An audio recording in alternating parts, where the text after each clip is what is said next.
and he wouldn't actually hit him with the car, but he would hit the car that he was on. Then Cena would get out of the car, and then he'd start to strangle JBL with some cables. He'd have like a car jumper. He'd hook him up to his nuts, and then he'd electrocute him. Kind of like when Shane did it to Kane. Or no, Kane did it to Shane, my bad. And then from there, JBL would try to get away. And then what happened next? JBL tried to get away. Didn't Cena get thrown to the door? Oh yeah, he whipped him. He Irish whipped him into the door, and actually knock off the car door, and then he DDT Cena on the top of the car, and then he'd go for a pin. And there's a 2 count. Oh yeah, keep in mind, of course, there's pinfalls and submissions in this, and so then he'd shove Cena in the back seat of the car, and then he'd douse it in gasoline, and he'd light it on fire. And then after that, he'd get on the forklift, and Cena would just absolutely no-sell this. He just opened the door, get out. He went to Cena to no-sell being on fire. Oh, when we both rewatched this, we died of laughter. Of course. Because I remember he lit the car on fire, but I totally forgot that he just casually got out the car and gets the thing. Just ridiculous. So then from there, they start to fight some more. There's also the part where Cena puts JBL in the car, and then he drives the forklift into the car and tries to kill him. This is funny. This is funny talking about this one. So then from there, Cena would actually take the car that was on the forklift, and he'd actually drive it out to the arena area. So then they'd fight out on the entrance ramp. Cena would hit him with the sit outside slam, and then he'd hit him with the 5-knuckle shuffle on the ramp. And then he'd look to hit him with the FU, but then he decided to do it on top of the car window. But then JBL would get off his shoulders, and then he'd throw him into the windshield, and that would be enough. He'd pin him, and he'd pick up the win. So JBL would finally defeat John Cena. Yeah, in a match that really didn't matter. This feud, like, don't get me wrong, the feud they had in 05, it served its purpose because it was the rise of John Cena and helped bring him to stardom. And the program they did then, like, the feud itself was good. That was fine. It's just the matches weren't always, like, the matches they've always had throughout the years wasn't the greatest, except the I Quit match they had at Judgment Day in 05. That was great. It was like bloody, it was gruesome, but like that was the best for of the feud. But I mean, like, we've done some of the 2008 matches. We did the match at Judgment Day. That one was just weird. And then we did the match at One Night Stand, the First Blood match, and that was okay, but even that wasn't like great or good or anything necessarily. And then they had this, and this is the worst.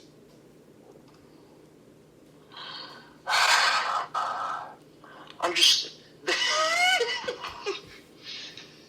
continue. I don't have anything to say. I gave this a star.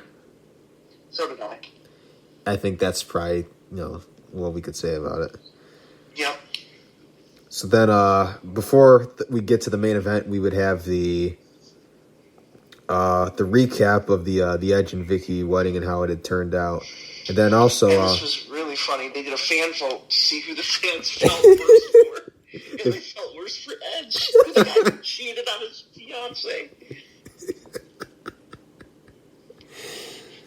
God, people hated her so much. Oh gosh, she had the most heat in the whole entire company. They hated her more, I think, than they hated Edge at this point. Oh yeah, of course. But hey, she's great. Great manager, great GM, great wrestling personality, I guess. I'm a Vicky Guerrero fan for sure. But oh, of course. And the crazy thing is, she get the whole like building just erupt in boos, and all she had to say was like 2 words. Excuse me. And it's just like boos all over the place. Just great stuff. But this is they always do these polls at this time too about everything. This is probably the funniest one they did, because the other ones are basically just like results, like to who you think are going to win matches and stuff. Like the fact it's like who you felt worse for, and they felt worse for the guy who cheated on his wife or his fiance. I mean, make that what you will, I guess. You would also get before the match the interview with Triple H from Eve. Mm-hmm. Which said, "Do you have any regrets about what you did?" And he said, "I don't have regrets," and all that stuff. Mm-hmm. Yes. Yeah. And then we get to the match, and I think they put on actually a pretty good match. Yeah, it was a good match. I'm actually shocked we didn't get more of this feud. Yeah. Maybe not at this point in time, but at any point really, we never really got a Triple H Edge feud. No, we didn't, and because that's something that I was thinking about as well. Yeah, so of course we'd have the main event here. It'd be the WWE Championship match. It'd be Triple H defending against Edge. But yeah, not so much in 2008 here, because the stuff they did here with like the Vicky and the wedding and everything, they couldn't have done anything more with this. Especially with where things were going to go with Edge following this pay-per-view and what he'd have to follow. Yeah, Taker and all that stuff. Yeah. Triple H, I mean, he probably wishes with what he did at SummerSlam the next month, he probably wishes he could have worked with Edge one more time. But yeah, Triple H and Edge, I mean, it's like two guys still from the same era. I mean, they both, Attitude Era, that was their time, and their ruthless aggression and later on. But yeah, we never really got much more of that. But because they never did like a heel Triple H versus a face Edge, because I actually think that could have worked. That could have worked, and Edge was on the rise. Like if Triple H would have dropped the title to him or something, which I mean maybe that could have been something back then. That could have been good for Edge, although Edge probably would have dropped it back to him 2 months later or something. But yeah, sorry. Not to be that guy, or not to say that, but that's how it was back then. It's like Triple H just always had the world heavyweight title in that 2 or 3 year span. Not 2 or 3 year span was longer than that. No, I mean when he was in Evolution. That's more particular what I'm getting at. Oh God, that was awful. Yeah, not a knock on Triple H, not a shot at Triple H. I think he's done. I love Hunter. Yeah, no, I do too. It's just that's just how it was. I'm just putting it that way. That's all I can say. One of the only people we call by his fake name. Yeah, in real life. his fake real name. Yeah, no one calls him Paul. It's just like. Yeah. And then he got and I guess they could have, because I always preferred usually heel Triple H. I mean, now if he's around, he's a face. It's that's whatever, Mm-hmm. But I think I was fine with face Triple H at this time period, because he was a heel for a super long time. Yeah. So, but he would be face from 06 all the way to 2013. So he had a 7-year face run.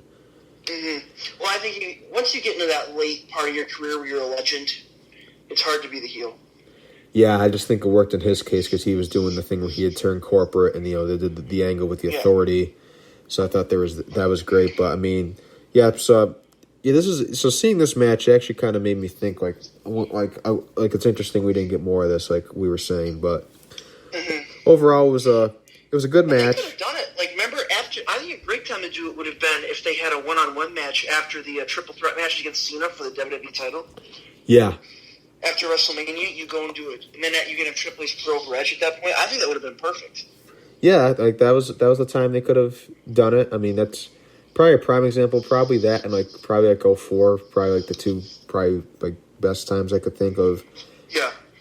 But yeah, so they're having a pretty good match. It was pretty back and forth, but then of course there was the superplex spot, and then from there out would come Alicia Fox, the wedding planner, who had try to throw Edge the title to hit Batista. Yeah, and then Vicky Guerrero would come out there, and then she'd hit Alicia Fox with a clothesline, and then they'd start fighting, and then Edge would then accidentally spear Vicky Guerrero. JR would say that he was trying to spear Alicia Fox, but why would he? I don't know. So I didn't like the finish that much, just because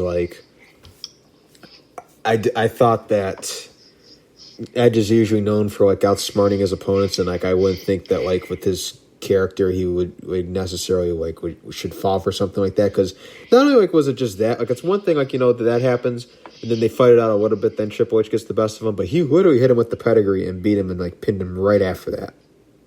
Yeah. So I just didn't like the finish of this match. Like, it wasn't a great night for finishes for the. I gave this 3.5. I gave it I think I gave it like 3.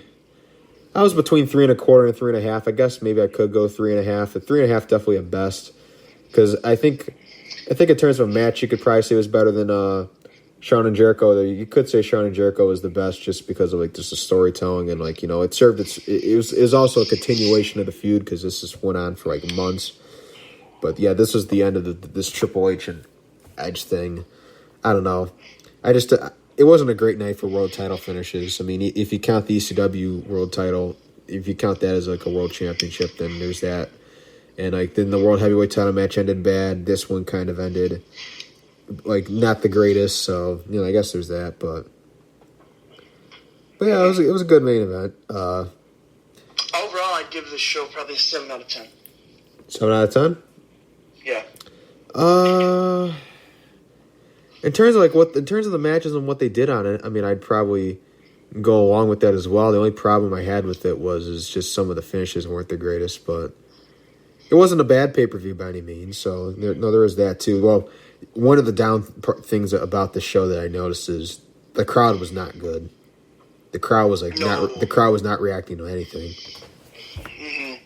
Where were they? They were in Long Island, so it was like a New York crowd. So that was kind of weird. Wow. That was very weird. Mm-hmm. I guess not. Yeah, I guess not Madison Square Garden, but I mean they're on the outside of New York still. So what are you giving the show? I'm going to do something that I do when I can't figure out what to do.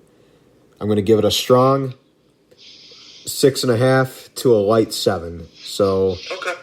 That basically means that like strong 6.5 means that it's for sure at least that, but at most I could in some ways agree and give it a 7. So I'm just going to do that. Mm-hmm. Overall, I thought it was decent though. I mean, of all the Great American Bash pay-per-views WWE did, this is honestly probably the best one, which I don't know if that's saying anything because they were all awful, but I know that for a fact because I did the 2004 one. That was actually the very first rewind we ever did. Great American Bash 2004. That show was terrible. That was one of the worst pay-per-views I think ever. But so going back to this, I think that's our review, right? Yeah, because I think that's pretty much all we got for that, but yeah, because there was the 04 one where that was the one where the only good thing was the Eddie and JBL bull rope match. I remember, and then there's the one where Undertaker buried Paul Bearer in the concrete, and then there was the 2005 one, which I didn't do. That one I remember was bad. I've watched the 2006 one. That's not great. I covered the 2007 one. That was like a 4 out of 10. That was bad. And so this is definitely the best one out of all of them. But yeah, that's the Great American Bash 2008. This is the bonus edition of Rewind. Hope you guys liked it. We did this for the 1-year anniversary. Of course, that came last Tuesday, a week ago, but couldn't fit it in. Had to do it when we had the time. We still wanted to do it. And here's to another year.